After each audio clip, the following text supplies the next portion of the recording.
what advice would you give to somebody thinking about doing a robotics startup? You mentioned Cosmo, somebody that wanted to carry the Cosmo flag forward, the Anki flag forward.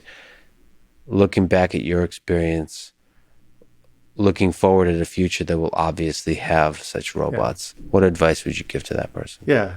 It was the greatest experience ever. And it's like there are things you learn navigating a startup that you'll never it was very hard to encounter that in like a typical kind of work environment. And it's just it's wonderful. You got to be ready for it. It's not as the glamour of a startup. There's just brutal emotional swings up and down. And so having co-founders actually helps a ton. Like could not imagine doing it solo, but having at least somebody where on your darkest days you can kind of like really openly just like have that conversation and lean onto somebody that's in the thick of it with you helps a lot.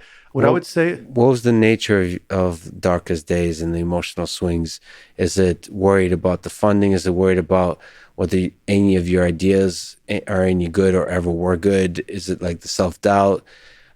Is it like facing new challenges that have nothing to do with the technology, like yeah, organizational, human resources, that kind of stuff? yeah, you What come was? from a world in school where you feel that you put in a lot of effort and you'll get the right result, and input translates proportional to output, and you need to solve this set or do whatever, and you just kind of get it done.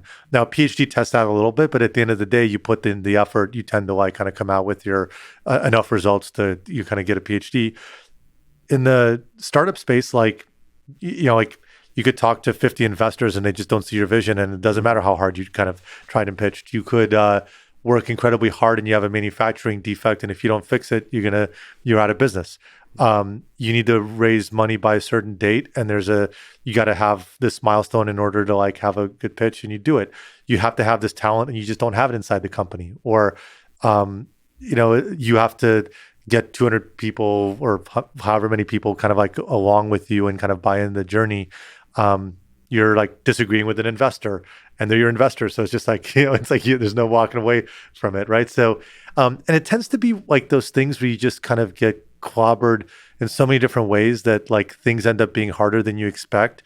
And it's like such a gauntlet, but you learn so much in the process, and there's a lot of people that actually end up rooting for you and helping you like from the outside, and you get great mentors, and you like find fantastic people that step up in the company, and you have this like magical period where everybody's like it's life or death for the company, but like you're all fighting for the same thing, and it's the most satisfying kind of journey ever. The things that make it easier and that I would recommend is like be really really thoughtful about the application. Like there's a saying of like kind of team and execution and market, and like kind of how important are each of those. And oftentimes the market wins, and you come at it thinking that if you're smart enough and you work hard enough and you're like have the right talented team and so forth, like you'll always kind of find a way through. And it's surprising how much dynamics are driven by the industry you're in and the timing of you entering that industry. And so just Waymo is a great example of it. I don't know if there'll ever be another company or suite of companies that has raised and continues to spend so much money at such an early phase of revenue generation and productization. From a P&L standpoint, like it's a anomaly, like by any measure of any industry that's ever existed, except for maybe the U.S. space program, like right, like, Yeah. but it's like a multiple $1 trillion opportunities, which is so unusual to find that size of a market that just the progress that shows the de-risking of it, you could apply whatever discounts you want off of that $1 trillion market, and it still justifies the investment that Hmm. is happening, because like being successful in that space makes all the investment feel trivial. Hmm. Now, by the same consequence, like the size of the market, the size of the target audience, the ability to capture that market share, how hard that's going to be, who the incumbents, like that's probably one of the lessons I appreciate like more than anything else, where like those things really, really do matter. And oftentimes can dominate the quality of the team or execution, because if you miss the timing or you do it in the wrong space, or you run into like the institutional kind of headwinds of a particular environment, like let's say you have the greatest idea in the world, but you barrel into healthcare, but it takes 10 years to innovate in healthcare because of a lot of challenges, right? Like there's fundamental laws of physics that you have to think about. And so the combination of like Anki and Waymo kind of drives that point home for me, where you can do a ton if you have the right market, the right opportunity, the right way to explain it, and you show the progress in the right sequence. It actually can really significantly change the course of your journey in startup. How much of it is understanding the market and how much of it is creating a new market? So how do you think about, like, space robotics is really interesting. You said exactly right. The space of applications is small, Yeah. relative to the cost involved. So how much is like truly revolutionary thinking about like what is the application? And then yeah, but so like creating something that Didn't exist. didn't really exist. Like this is pretty obvious to me. The whole space of home robotics, just everything that Cosmo did. I guess you could talk to it as a toy and people will understand it. But Cosmo is much more than a toy, Yeah. and I don't think people fully understand the value of that. You have to create it, and the product will communicate it. Like just like the iPhone, nobody understood the value Yeah. of no keyboard and a thing that can do web browsing. I don't think they understood the value of that until you create it. Yeah. Having a foot in the door and an entry point still helps, because at the end of the day, like an iPhone replaced your phone. And so it had a fundamental purpose. And then there's all these things that it did better, right? That's true. And so then you could do A, B, C on top of it. And then like you even remember the early commercials where it's always like one application of what it could do, and then you get a phone call, right? So that was intentionally sending a message, something familiar, but then like you can send a text message, you can listen to music, you can surf the web, right?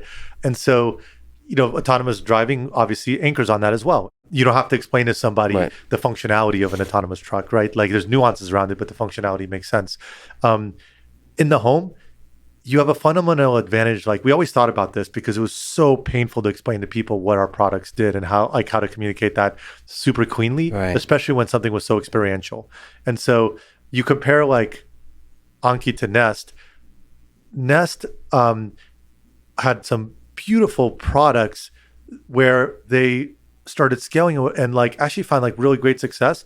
And they had like really clean and beautiful marketing messaging because they anchored on reinventing existing categories where it was a smart thermostat, right? And and so you kind of are able to take what's familiar, anchor that understanding, and then explain what's better about it. That's funny. You're right. Cosmo is like totally new thing. Like what is this thing? Is we struggled. We spent a lot of money on marketing. We had a hard we actually had far greater efficiency on Cosmo than anything else because we found a way to capture the emotion in some little shorts to kind of lean into the personality in our marketing, and it became viral. Where like we had these kind of videos that would like go and get like hundreds of thousands of views and like kind of like get spread and sometimes millions of views. And so, but it was like really, really hard. And so finding a way to kind of like anchor on something that's familiar, but then grow into something that's not, is an advantage.